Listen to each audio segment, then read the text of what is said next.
अच्छा सुनो, वो सब्सक्राइब के साथ ना बेल बटन भी दबा देना ताकि मैं जब भी वीडियो अपलोड करूं तो तुम्हारे फ़ोन की घंटी बज जाए। हेलो एवरीवन, पिछले लेक्चर में हमने क्या पढ़ा था? Word problems on numbers. मतलब पिछले लेक्चर से हमने वर्ड प्रॉब्लम्स स्टार्ट कर दिया है। पिछला लेक्चर जिसे पढ़ना है इस आई बटन पे क्लिक करके पढ़ लीजिए। उसमें वर्ड प्रॉब्लम्स ऑन नंबर्स क्या था।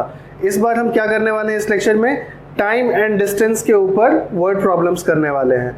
तो इस लेक्चर में जो एकमात्र फॉर्मूला आपको काम में आएगा that is speed equal to distance upon time. आप लोग 10th में पढ़ के आए होंगे कि डिस्टेंस और डिस्प्लेसमेंट में डिफरेंस होता है फिजिक्स में। 9th में पढ़ के आए होंगे कि डिस्टेंस और डिस्प्लेसमेंट में फ़र्क होता है, स्पीड और वेलोसिटी में फ़र्क होता है। मैथ्स में आके स्पीड वेलोसिटी एक हो जाता है, डिस्टेंस डिस्प्लेसमेंट एक हो जाता है, कोई डिफरेंस नहीं रहता। तो वो फिजिक्स में छोड़ के आ जाना। यहाँ पे वो दिमाग मत लगाना कहीं पे वेलोसिटी या स्पीड हो तो, या डिस्टेंस या डिस्प्लेसमेंट हो तो। ठीक है, अब सब एक ही चीज़ होती है। तो ये फॉर्मूला हमें लगाना है। अब क्वेश्चन पे आइए। क्वेश्चन क्या है? अ train travels a distance of 300 kilometre at a constant speed if the speed of the train is increased by 5 kilometre per hour. 300 kilometre एक ट्रेन को कवर करना है और वो अपने नॉर्मल रफ्तार से चल जाता है। अगर उसको उसकी स्पीड 5 किलोमीटर पर आवर से बढ़ा दी जाती है तो वो 2 आवर कम लेगा। Find the speed of the train. तो एक्चुअली में हमें जो पूछा जाता है जनरली हम उसको एज्यूम करके स्टार्ट करते हैं क्वेश्चन। तो हमसे पूछा क्या गया है? Find the speed of the train. तो मैं क्या कर लेता हूं, let us assume that the original speed of the train is train B x kilometre per hour. इतना ध्यान दीजिएगा, x किलोमीटर प्रति आवर के हिसाब से उसकी स्पीड थी। नाउ इंक्रीज्ड स्पीड क्या हो जाएगी? अगर x kilometre per hour average speed थी तो इंक्रीज्ड स्पीड हो जाएगी x + 5 किलोमीटर पर आवर। ठीक, एवरेज स्पीड से अगर वो चलेगी तो TA यानी एवरेज टाइम लेगी। अगर एवरेज स्पीड से चलेगी या कांस्टेंट स्पीड से चलेगी तो कितना कांस्टेंट लिख लेता हूँ, कांस्टेंट बोला गया है ना। कांस्टेंट स्पीड से चल या नहीं एवरेज, ठीक है, कांस्टेंट टाइम लेना गलत है। एवरेज टाइम लेगी तो एवरेज टाइम कितना होगा? Speed equal to distance upon time.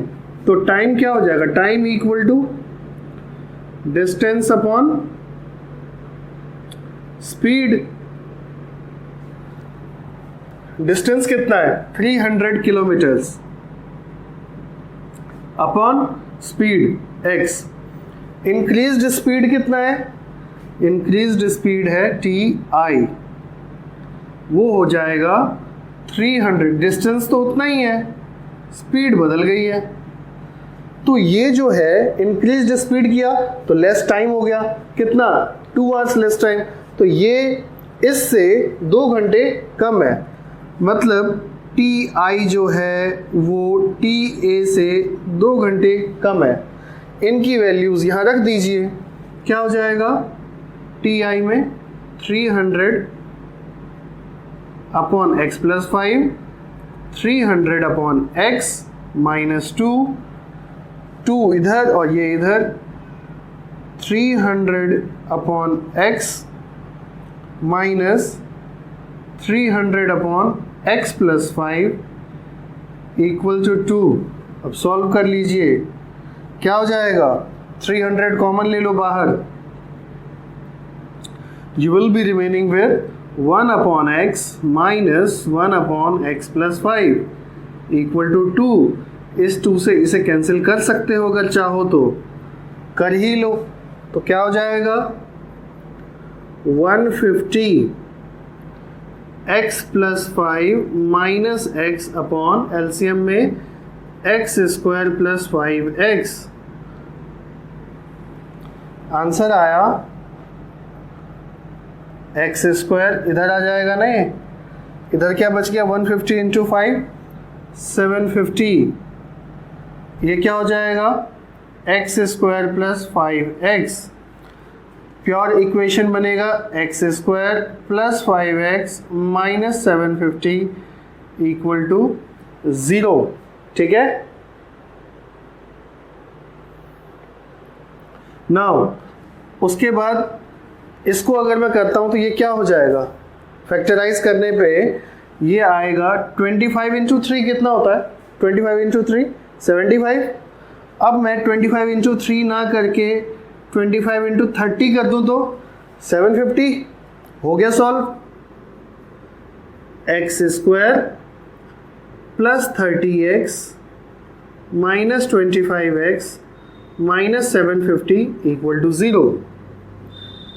x common आया x प्लस 30 माइनस 25 कॉमन आया x plus 30, x plus 30 common निकाल लीजिए, x माइनस 25 इक्वल टू 0। तो x की कितनी वैल्यूज आई, x की वैल्यूज आई एक तो 25 एक माइनस 30, यानी ओरिजिनल स्पीड ट्रेन की कितनी थी, एक ये और एक ये तो होगी ही नहीं ना, नेगेटिव स्पीड के साथ कौन सा ट्रेन भागेगा, बिल्कुल ही नहीं। मतलब original speed was 25 kilometre per hour. ठीक है, चलते हैं नेक्स्ट क्वेश्चन पे। अब देखिए इस क्वेश्चन में क्या है, लैंग्वेज चेंज है, कॉन्सेप्ट सेम है। कैसे, अब पहले क्या था, ट्रेन था, अब क्या है, aircraft, aeroplane. In a flight of 600 kilometres an aircraft was slowed down due to bad weather. जब बैड वेदर खराब होता है तो क्या होता है, स्पीड कम करनी पड़ती है। ठीक है, it's average speed for the trip was reduced by 200 kilometres per hour, यानी इसकी जो स्पीड थी उसको कितना कम किया गया, 200 किलोमीटर पर घंटे, किलोमीटर पर आवर की स्पीड से कम कर दिया गया। जिसका रिजल्ट क्या हुआ कि फ्लाइट जो है वो 30 मिनट से डिले हो गई। ठीक है, find the duration of the flight. देखिए क्या हो जाएगा इसका सॉल्यूशन, मतलब टोटल फ्लाइट को जाने में कितना समय लगा, अगर 30 मिनट डिले हुई तो कितना समय लगा। तो ऐसा करते हैं, हम ओरिजिनल स्पीड जो थी उसी से लेके चलते हैं। अगर ओरिजिनल स्पीड x थी तो स्लो डाउन वाली स्पीड कितनी हो जाएगी, 200 कम कर दो, x माइनस 200। तो let the original speed be x, then the slowed down speed will be what, x minus 200 kilometre per hour. Unit लिखना बहुत ज़रूरी है। ठीक है, x kilometre per hour unit लिखेंगे तब क्वेश्चन ज़्यादा सही होगा और ज़्यादा एग्जैक्ट माना जाएगा, स्पेशली उन क्वेश्चंस में जहाँ पे यूनिट्स की हेरा फेरी ज़्यादा है। यहाँ पे किलोमीटर पर आवर की बात है और यहाँ पे फ्लाइट 30 मिनट से डिले हुआ है, तो आर भी है और मिनट भी है, इसलिए ऐसे में यूनिट्स का स्पेसिफिकेशन रखना बहुत ज़रूरी है। ठीक है, डिस्टेंस तो फिक्स है, चाहे वेदर खराब हो या ठीक हो, डिस्टेंस तो वही रहेगा 600 किलोमीटर्स। तो व्हेन वेदर वाज गुड यानी TO original time, original time क्या होगा, ओरिजिनल टाइम हो जाएगा डिस्टेंस अपॉन स्पीड। तो डिस्टेंस कितना है 600, डिस्टेंस अपॉन ओरिजिनल स्पीड, इतने घंटे लगे। ठीक, अब डिलेड TD, डिले हुआ ना वेदर खराब होने की वजह से, कितना डिलेड क्या हो जाएगा, डिलेड टाइम 600, डिस्टेंस वही रहेगा, स्पीड बदल जाएगी, कितनी बदल जाएगी, 200 कम हो जाएगा, और ये भी आवर्स में ही होगा। लेकिन ये इतने आवर्स हैं और ये इतने आवर्स हैं, लेकिन इन दोनों के बीच का डिफरेंस कितना है, 30 मिनट्स, क्योंकि ये ओरिजिनल टाइम है, ये डिलेड टाइम है। ठीक, अब देखिए तो बड़ा कौन सा हुआ, ऑब्वियसली ज़्यादा टाइम किसके पास है, जो डिले हुआ था, T D minus T O original time. ये सबस्क्रिप्ट मैं अपनी मर्जी से यूज़ कर रहा हूँ, आप भी कुछ भी यूज़ कर सकते हैं। T D minus T O क्या हो जाएगा, 30 मिनट्स। लेकिन ये आर में है, ये आर में है, ये मिनट में कैसे हो सकता है? इसको आर में कैसे करेंगे? अगर मिनट को आवर्स में कन्वर्ट करना हो तो आपने छोटी क्लासेस में पढ़ा था, क्या करते हैं, 60 से डिवाइड करते हैं। तो 60 से डिवाइड कर दीजिए, क्या हो जाएगा, T D minus T O equal to 1/2। T D is 600 upon x minus 200 minus 600 upon x equal to 1/2। 600 common आ जाएगा, अब कॉमन ही नहीं, वो 2 से मल्टीप्लाई भी हो जाएगा, है ना, जो 2 नीचे है, और यहाँ ब्रैकेट में बचेगा 1 upon x minus 200 minus 1 upon x equal to 1। ठीक ना, अब क्या हो जाएगा, ये तो 1200 हो गया, यहाँ बचेगा क्या, x minus 200 upon x square minus 200x equal to 1. Now what will happen here, 1200 into x minus x plus 200 upon, अब ऐसा करता हूँ मैं कि ये जो नीचे है इसको इधर शिफ्ट कर दो, तो ये हो जाएगा एक्स स्क्वायर माइनस 200x। ठीक, this x and x will get cancelled। अब क्या हो जाएगा, एक्स स्क्वायर माइनस 200x, और ये 1200 इंटू 200 24,000, नॉट 24,000, 2,40,000, वो उधर चला जाएगा, तो ये हो जाएगा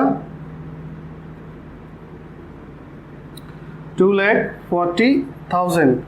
अब अगर मैं इसको डिवाइड करूं तो कैसा आएगा, ध्यान से देखिए, आप लोग आसानी से समझ जाएंगे। 600 इंटू 400 करूंगा तो ये 2,40,000 आ जाएगा। 6 इंटू 4 24, और ये 4 0 ये रहे, और 400 माइनस 600 कर दीजिए, माइनस 200 भी आ गया, तो क्या हो जाएगा, ये हो जाएगा x square minus 600x plus 400x minus 2,40,000 equal to 0। अब क्या होगा, x कॉमन ले लीजिए, you will get x minus 600, उसके बाद 400 कॉमन ले लीजिए, x माइनस 600 इक्वल टू 0। तो यहाँ से क्या मिल गया हमें, यहाँ से मिलेगा x minus 600 x plus 400 equal to 0।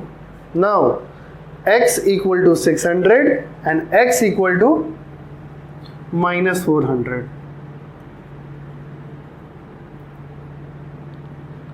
Minus 400. Since the speed of the aircraft can't be negative, so we will exclude or neglect that value. तो x equal to 600 kilometre per hour हमारी ओरिजिनल स्पीड है। इसको अब जब 200 से minus कर देंगे तो कितना आ जाएगा, 400, और हमारा ओरिजिनल टाइम फ्लाइट का, जो find the duration of the flight का ड्यूरेशन हमें पता चल जाएगा, क्योंकि हमें इस स्पीड से ट्रेन चली थी, वो एयरक्राफ्ट चला था ना, तो ये वाली टाइम निकालना है। ये वाला टाइम कैसे निकलेगा, x की जगह 600 रख देंगे तो आ जाएगा 1.5 आवर्स। आप जब इसको निकालेंगे तो आपको दिख जाएगा। ठीक है, चलते हैं नेक्स्ट क्वेश्चन पे। नेक्स्ट क्वेश्चन क्या है हमारे पास, Swati can row her boat at a speed of 5 km per hour in still water. If it takes 1 hour more to row the boat 5.25 km upstream, then to return downstream, find the speed of the stream. मतलब स्वाति जो है 5 kilometre water में चलती है, ठीक, और उसके बाद क्या होता है कि उसको अप स्ट्रीम में जाने में जितना समय लगता है उससे 1 घंटा कम डाउन स्ट्रीम से आने में लगता है। Find the speed of the stream. Stream मतलब क्या होता है? स्ट्रीम मतलब होता है वाटर की जो स्पीड है उसे कहते हैं स्ट्रीम, ठीक, बहाव। ओके, अब स्वाति की स्पीड क्या है? स्वाति की स्पीड है 5 किलोमीटर पर आवर के हिसाब से। उसके बाद अप स्ट्रीम क्या होता है? अप स्ट्रीम होता है कभी कभी जब पानी का स्पीड आपके स्पीड के उल्टा होता है। स्वाति ऐसे जा रही है, पानी ऐसे आ रहा है, ये स्ट्रीम है, तो ये कंडीशन कहलाती है क्या? अप स्ट्रीम, ठीक। और इसमें स्वाति अगर 5 की स्पीड से चल रही है, अब पानी 2 की स्पीड से आ रहा है, तो स्वाति की इफेक्टिव स्पीड कितनी है? 3, है ना? बिल्कुल, ये 5 ये 2, तो एक कितने स्पीड से आगे बढ़ेगी? 2 किलोमीटर का जो इसका 2 किलोमीटर पर आवर की जो इसकी स्पीड है वो तो इसके स्पीड को किल करने में लग जाएगा, तो बची कितनी स्पीड जिससे आगे बढ़ रही है? That is 3 kilometre per hour. अब आते हैं बात ऐसे में, जब स्वाति उधर से लौट रही होगी तो स्वाति ऐसे आएगी, है ना, और स्ट्रीम भी ऐसे आएगी। तो स्वाति की स्पीड अभी अगर 5 है तो स्ट्रीम की स्पीड अगर 2 है, अब स्वाति की स्पीड कितनी हो जाएगी? ऑब्वियसली वो स्पीड ऐड हो जाएगी क्योंकि वो भी तो धकेल रही होगी स्वाति को, तो वो स्पीड हो गई 7 किलोमीटर पर आवर क्योंकि अब वो ऐड हो गया। इसको हम कहते हैं डाउन स्ट्रीम, है ना। तो अब 2 को हटा देते हैं, इसको x मान लेते हैं, तो अप स्ट्रीम की स्पीड क्या हो जाएगी? 5 minus x kilometre per hour, और डाउन स्ट्रीम की स्पीड क्या हो जाएगी? 5 plus x kilometre per hour, ठीक है। उसके बाद अगर इतना हो गया, ठीक है, इतना हो गया तो क्वेश्चन खत्म हो गया, क्योंकि जाना कितना है? 5 किलोमीटर पर आवर। एक चीज और ध्यान रखिएगा कि स्ट्रीम की जो स्पीड होगी वो हमेशा किसी न जो भी पर्सन होगा या बोट होगी उसके स्पीड से कम ही होगी। अगर स्वाति की 5 है और इसकी 5 से ज़्यादा हो गई तो क्या स्वाति आगे जा पाएगी? वो तो स्ट्रीम ही बहा के ले जाएगी ना अपने साथ, फिर कुछ सुनवाई नहीं होगा अप स्ट्रीम डाउन स्ट्रीम, फिर तो बस स्वाति वही सुनेगी जो स्ट्रीम कहेगा, है ना, फिर स्वाति की कुछ नहीं चलेगी। इसलिए स्ट्रीम की स्पीड हमेशा बोट या किसी जो पर्सन है उसकी स्पीड से क्या होना चाहिए? कम होना चाहिए, ठीक। चलिए क्वेश्चन करते हैं। तो अप स्ट्रीम की स्पीड क्या हो जाएगी? 5 minus x kilometre per hour. Down stream की स्पीड क्या हो जाएगी? 5 प्लस x, क्योंकि अब तो स्ट्रीम भी धक्का देता है, तो ये हो जाएगा। अब बात करते हैं क्वेश्चन की। क्वेश्चन क्या कह रहा है? क्वेश्चन कह रहा है स्वाति के अनुरूप, हाँ इतना ठीक है, कि डाउन स्ट्रीम में जो है ना 1 घंटा कम लगता है अप स्ट्रीम का कंपैरिजन। ऑब्वियसली अप स्ट्रीम में ज़्यादा लगेगा, पानी उल्टा आ रहा है, हमारी स्पीड कम हो जाती है तो जाने में टाइम कम लगे, टाइम ज़्यादा लगेगा।